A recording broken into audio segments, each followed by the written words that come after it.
3 రోజులు, 3 షిప్పులు, 3 ప్రాణాలు. ఏంటివా అని అనుకుంటారా? మన ఇండియన్ షిప్స్ పైన అమెరికా స్ట్రెయిట్ ఆఫ్ హార్మూజ్ దగ్గర చేసిన అటాక్స్.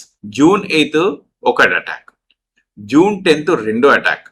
జూన్ 10 నాడు మన ప్రభుత్వం స్పందించి అమెరికాకు చెప్పింది కూడా, we showed our very bad dissent to America, చాలా అన్ఫార్చునేట్, మీరు ఇట్లా చేయడానికి వీలు లేదని చెప్పిన తర్వాత కూడా జూన్ 11 నాడు ఇంకో షిప్ మీద అటాక్.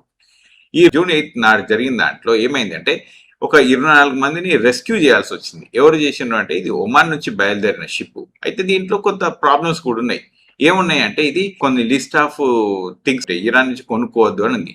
షిప్ పేరు మెవరిక్. అయితే ఈ షిప్ ఇరాన్ నుంచి కొనుక్కోవద్దు అని అన్నప్పుడు ఇప్పుడు this comes under what? Civilian rights. Civilian sanctions ఉంటాయి.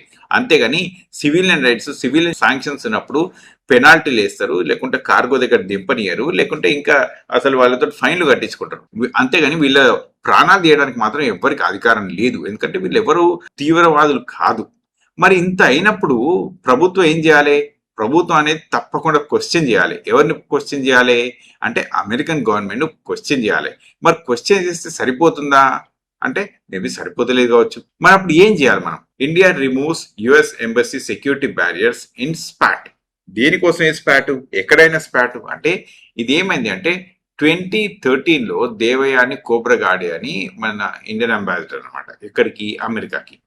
ఈమె పైన అసలు అమెరికన్ పోలీసు కొంత రూడ్ గా బిహేవ్ చేసింది. ఈమె పైన రూడ్ గా బిహేవ్ చేస్తే దానికి మన వాళ్ళు రిటాలియేషన్ గా ఏం చేసినంటే వీళ్ళకి సెక్యూరిటీ ఇక్కడ ఉంటుంది కదా, ఈ సెక్యూరిటీ బ్యారికేడ్స్ తీసేసింది. మోదీ గారు ఇప్పుడు ఏం చేసినంటే నెహ్రూ గారిని దాటి he's the number 1 prime minister in India who have been like elected so many times and he's the most number of days prime minister అన్నట్టు ఉంటుంది. దీనికి ఈయన కంగ్రాచులేషన్స్ కొట్టిండు, ట్రంప్ కొట్టిండు. దీనికి ఈయన థ్యాంక్ యూ అని కొట్టిండు. ఇదంతా నిన్న మొన్న జరిగిన స్టోరీయే. మరి మిమ్మల్ని ఒకరు థ్యాంక్ యూ చెప్పడము, మీరు మిమ్మల్ని ఒకరు అప్రిషియేట్ చేయడము, విషెస్ చెప్పడము, మీరేమో థ్యాంక్ యూ చెప్పడము, వీడిదాకా మంచిగా ఉంది. మరి ప్రజలైంది? ప్రజలు మనుషులు కాదా? వీళ్ళ ప్రాణాలకు విలువ లేదా? ఈ షిప్పులకు విలువ లేదా? ఈ దేశంలో కమర్షియల్ షిప్పులకు అసలు విలువ ఉందా లేదా? ప్రాణాలకు విలువ ఉందా లేదా? క్వశ్చన్ అడుగుడు ఉంటుందా లేదా? ఇవన్నీ ఏం లేవా? అంటే ఇదే ఈ 3 షిప్పులు కనుక పాకిస్తానీ అయితేనో, లేకుంటే చైనా అయి ఉంటేనో, ఇంకా వేరే ఏ దేశం అన్న అయి ఉంటేనో ఆ దేశాలు ఇట్నే ఊకుంటాయా? శ్రీలంక ఏదైతే కూడా ఊకుంటుందా? ఊకోదు. అంటే భారతదేశంలో ప్రజానికం ఎట్లా తయారైనరు అంటే అసలు కనీసం నాకేం పట్టి అనే ధోరణి మరీ అధ్వానంగా తయారైపోయింది. ఈ ఫస్ట్ దాని పేరేమో మరివెక్స్. ఇలా 24 మందిని రెస్క్యూ చేసినారు. ఎవరు రెస్క్యూ చేసినారు అంటే ఒమాన్ రాయల్ ఎయిర్ ఫోర్స్ వాళ్ళు. వీళ్ళు మన 24 మంది కొట్టేసి ఏం చేసినట్టు వీళ్ళు షిప్ ఇంజన్ రూమ్ ని కొట్టేస్తే ఆ ఇంజన్ రూమ్ లో ఏం జరిగింది అంటే ఇంజన్ పాడైపోతుంది, ఇంజన్ ఎటు కదలకుండా అయిపోతుంది. షిప్ సింక్ అయింది, ఫైర్స్ అయ్యి సింక్ అయితే ఉంటే వాళ్ళు డిస్ట్రెస్ కాల్ చేశారు. ఎవరికి? అక్కడ దగ్గర ఒమాన్ వాళ్ళకి కాల్ చేస్తే ఒమాన్ వాళ్ళు వచ్చేసి వాళ్ళను హెలికాప్టర్లో వచ్చి వాళ్ళ ఎయిర్ ఫోర్స్ వీళ్ళను సేవ్ చేసి రెస్క్యూ చేసి తీసుకొని పోయింది. లేకుంటే ఈ 24 మంది ఆటే సంగతి. ఆ నెక్స్ట్ డే 10th రోజేమో ఇంకొక షిప్, దీని పేరు సెట్టిబెల్లా. ఈ షిప్ లో ఇంకో 24 మంది ఉన్నారు. ఇక్కడ కూడా సేమ్ సిచ్యువేషన్ ఏమైంది అంటే ఆ సిచ్యువేషన్ లో 24 మంది ఉంటే 24 మందిలో 3 చనిపోయారు. ఎక్కడ చనిపోయారు అంటే వీళ్ళు అదే సేమ్ ఇంజన్ రూమ్ దగ్గర ఉంటేనే ఇంజన్ రూమ్ లో సెలెక్టివ్ గా కొడితేనే సెలెక్టివ్ గా దెబ్బ తాకితే 3 చనిపోయారు. 3 చనిపోతే మన పత్రికలు మరీ అధ్వానంగా తయారైనాయి. ఎక్కడ వీళ్ళ పేర్లు రాయలేదు. మరి ఇది ఎందుకు రాయలేదు? పత్రిక అసలు స్వేచ్ఛ అనేది ఒకటి ఉన్నదా ఈ భారతదేశం అనేది పెద్ద క్వశ్చన్ మార్క్ అయిపోయింది. ఈ సంగతి ఇట్లా పక్క పెడదాం. మరి ఇప్పుడు ఫస్ట్ దానికంటే శాంక్షన్స్ ఉన్నాయి. సెకండ్ దానికి ఏమున్నాయంటే సెకండ్ దాని మీద ఏం శాంక్షన్స్ లేవు. వాళ్ళు ఏంటంటే ఒక ఇరానియన్ అసోసియేషన్ కొంత ఉంది అని చెప్పేసి వాళ్ళని అటాక్ చేసేసి వాళ్ళని కొట్టేసారు. మరి సెకండ్ దానికి శాంక్షన్స్ లేవు కదా, జస్ట్ ఇరానియన్ అసోసియేషన్ ఉంటే ఇంకా కొట్టేస్తారా? అంటే ఇరాన్ అసోసియేషన్ మిగతా ఏ కంట్రీస్కి లేదా, ఏ షిప్పులకు లేదా, ఎవరికి లేదా? వాళ్ళు తీసుకుపోయే వాళ్ళని ఏం చేస్తలేరా? మరి ఒట్టి భారతదేశం మీద కొట్టల్లా? ఇది ఎక్కడికి వెళ్ళే పద్ధతి ఇది?